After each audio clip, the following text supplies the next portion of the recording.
اس فرقے کے مشہور پیشوا جناب نواب صدیق حسن خان بھوپالی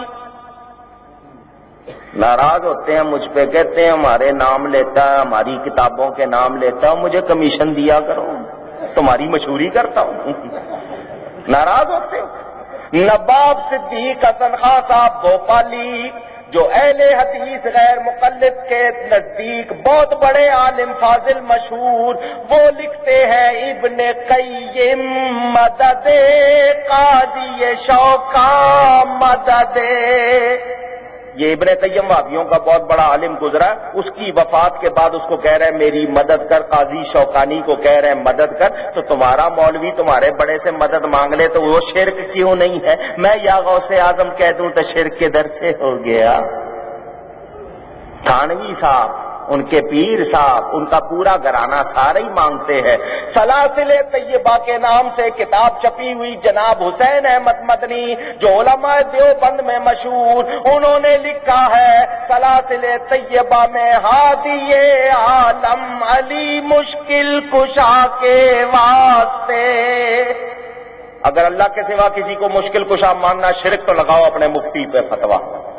تھانوی صاحب اپنے استاد رشید احمد گنگوئی کو لکھتے ہیں یا سیدی للہ شیئا انہ، اے میرے بزرگ اللہ کے واسطے میری مدد کرو، تو تمہارا تھانوی اپنے استاد کو لکھ دے تو جائز، میں غوث پاک کو کہوں یا شیخ عبد القادر جیلانی شیئا للہ تو شرک کدھر سے ہو گیا؟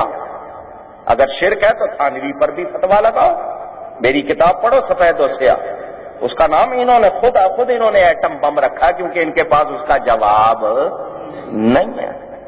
میرے دوستوں اور بزرگوں، ہم غوث پاک کو اللہ کی عطا سے مانتے ہیں، ان کو غوث بنانے والا اللہ، ان کو ولی بنانے والا اللہ۔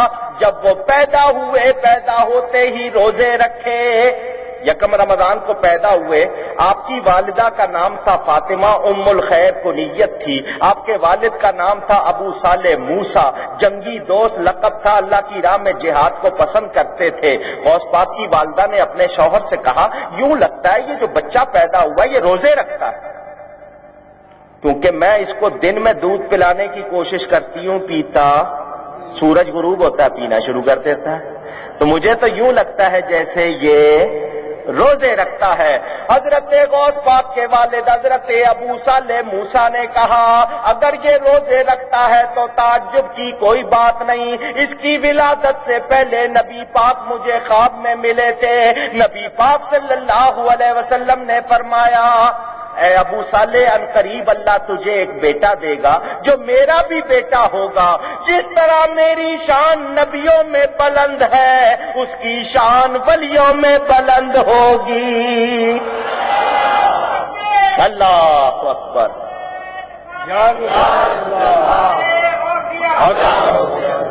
کسی نے اس کا ترجمہ کیا، اسی روایت کو کسی نے شعر میں کہا محمد کا رسولوں میں ہے جیسے مرتبہ اعلیٰ، ہے افضل یوں ہی ہے افضل اولیاء میں یوں ہی رتبہ غوث اعظم کا صلی اللہ علیہ وسلم و رضی اللہ تعالی عنہ۔ اللہ نے بڑی شان عطا کی۔ اندازہ کریں جو بات سمجھانی ہے، بچے کو پتا ہوتا ہے جو بچہ پیدا ہو 2-4 دن کا کہ یہ دن کا ٹائم ہے یا رات کا ٹائم ہے؟ جواب دیجئے۔ اس کو پتا ہوتا ہے کہ یہ مہینہ کون سا ہے؟ جواب دیجئے۔ غوث پاک کو 1 دن کی عمر میں معلوم ہے یہ رمضان کا مہینہ ہے، اس میں روزے فرض ہیں۔ روزے کی تعریف یہ کہ صبح صادق سے لے کر غروب آفتاب تک کچھ نہیں کھانا پینا، یہ روزہ ہے۔ وہ 1 دن کی عمر میں یہ جانتے ہیں ارے جس کے بچوں کی یہ شان ہے ان کے آقا کی کتنی شان ہوگی۔ جب غوث پاک کی 1 دن میں اتنی شان ہے تو جب غوثیت کے مقام پر فائز ہوئے ہوں گے تو کتنی شان ہوگی۔ سوچیں، جس کو اللہ دے، آپ کے اتنے مجمع میں جتنے آدمی بیٹھے ہیں سب کی نظر ایک جیسی ہے؟ جواب دیجئے۔ سب کے کان ایک جیسا سنتے ہیں؟ سب کے ناک ایک جیسا سونگتے ہیں؟ سب کے دماغ ایک جیسے ہیں؟ ایک بچہ فرسٹ آتا ہے دوسرا فیل ہو جاتا ہے، ایک ہی کلاس میں پڑھتے ہیں، ایک ہی استاد ہے، ایک ہی نصاب ہے، مگر ایک فرسٹ آ رہا ہے باقی نہیں آ رہا ہے، تو سب کا دماغ ایک جیسا نہیں۔ تو ولی بھی اللہ کے بندے، ہم بھی اللہ کے بندے، تو اللہ اگر اپنے ولیوں کو شان عطا کرے تو اس میں کوئی تعجب کی بات، جس کو چاہے جتنا چاہے دے دے۔ اور حدیث قدسی بخاری شریف میں اللہ فرماتا ہے جب کوئی بندہ میرا پیارا بن جاتا ہے، اس کے کان میں بن جاتا ہوں، اس کی آنکھیں میں بن جاتا ہوں، اس کے ہاتھ میں بن جاتا ہوں، اس کی زبان میں بن جاتا ہوں۔ کیا مطلب؟ بندہ خدا نہیں بن جاتا، خدا بندہ نہیں بن جاتا۔ آنکھ بندے کی قوت خدا کی، کان بندے کے قوت خدا کی، ہاتھ بندے کے قوت خدا کی، اس کے اعضاء میں اللہ کی قوت ظاہر ہوتی ہے۔ پھر وہ بندہ دور و قریب دیکھتا بھی ہے، سنتا بھی ہے، مدد بھی کرتا ہے۔ میں اگر یہاں سے یا غوث پکارتا ہوں، اللہ فرماتا ہے اپنے پیارے کے کان میں بن جاتا ہوں، تو غوث پاک اللہ کی عطا سے سنتے ہیں، دیکھتے ہیں، مدد بھی کرتے ہیں، مدد بھی سن لے بس ایک کرامت اور تقریر ختم۔ بڑی مشہور کرامت تھانوی صاحب نے لکھی، تھانوی صاحب تھانہ بھون، وہ لکھتے ہیں، حکیم الامت کہلاتے ہیں دیوبندیوں کے، انہوں نے لکھا۔ تھانوی صاحب لکھتے ہیں غوث پاک بغداد میں اپنے حجرے میں بیٹھے ہوئے تھے۔ یہ غوث پاک کی کرامت ہے نا کہ اپنی کرامتیں ان سے لکھوائی ہے کہ نہیں کرامت؟ سمجھ آ رہی ہے؟ سنیں بڑے پیر غوث پاک، یہ لفظ لکھے ہیں تھانوی نے جگہ جگہ، سنو وہ لکھتے ہیں غوث پاک اپنے حجرے میں بیٹھے ہوئے، اچانک چہرے کا رنگ سرخ ہو گیا۔ مریدوں نے دیکھا پیر صاحب کو جلال آ گیا، غصہ آ گیا۔ حضرت نے اپنی چادر میں سے اپنا ہاتھ نکالا تو اس میں سے پانی کے قطرے ٹپک رہے تھے۔ مریدوں نے جب دیکھا حضرت کے چہرے کا رنگ ٹھیک ہو گیا تو پوچھا حضرت کیا ہوا تھا، یہ ہاتھ میں سے پانی کیسے گرا، چہرے کا رنگ سرخ ہو گیا تھا، معاملہ کیا تھا؟ غوث پاک نے فرمایا کچھ لوگ جو تمہارے پیر بھائی جہاز میں، بحری جہاز میں سفر کرتے ہوئے جا رہے تھے، طوفان میں پھنس گئے، انہوں نے مجھے وہاں سے پکارا، میں نے یہیں سے ہاتھ لگا کر جہاز ترا دیا۔ اللہ اکبر، یا رسول اللہ، یا غوث۔ بیان کر رہا ہے کون؟ تھانوی صاحب۔ تھانوی صاحب لکھ رہے ہیں، مولانا جمیل میاں نے اسی پر ترجمانی کی، جہاز تاجرا گرداب سے فوراً نکل آیا۔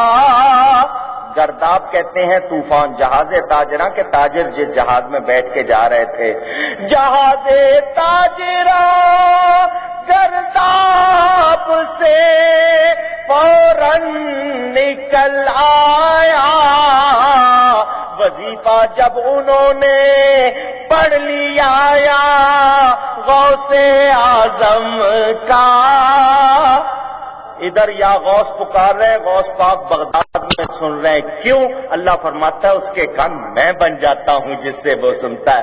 وہیں سے ہاتھ بڑھا کے پار لگا رہے ہیں، کیوں؟ اللہ فرماتا ہے اس کے ہاتھ میں بن جاتا ہوں جس سے وہ پکڑتا ہے۔ تو ہاتھ غوث کے قوت خدا کی، کان غوث کے قوت خدا کی۔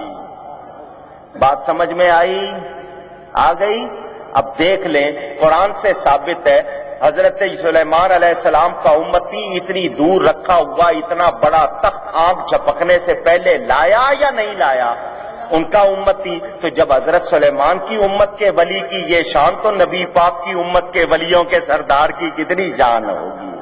تو ہم لوگ 11ویں مناتے ہیں، یہ ہمارا طریقہ ہمارے تمام عقائد اہل سنت و جماعت کے قرآن و سنت کے مطابق ہے۔ ہم اس کے علاوہ کوئی اور بات ایسی جو شریعت سنت کے خلاف ہو مانتے۔ ایک بات میری سن لو، تقریر ختم، بات سن لو۔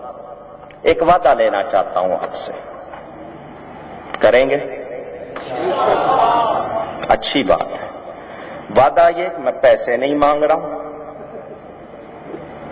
نہ چندہ مانگ رہا ہوں، نہ ووٹ مانگ رہا ہوں، نہ نوٹ مانگ رہا ہوں، نہ کوٹ مانگ رہا ہوں۔ آپ سے 15 منٹ مانگتا ہوں جو آپ اپنے آپ کو دے دیں روزانہ۔ اپنے گھر میں بیٹھو،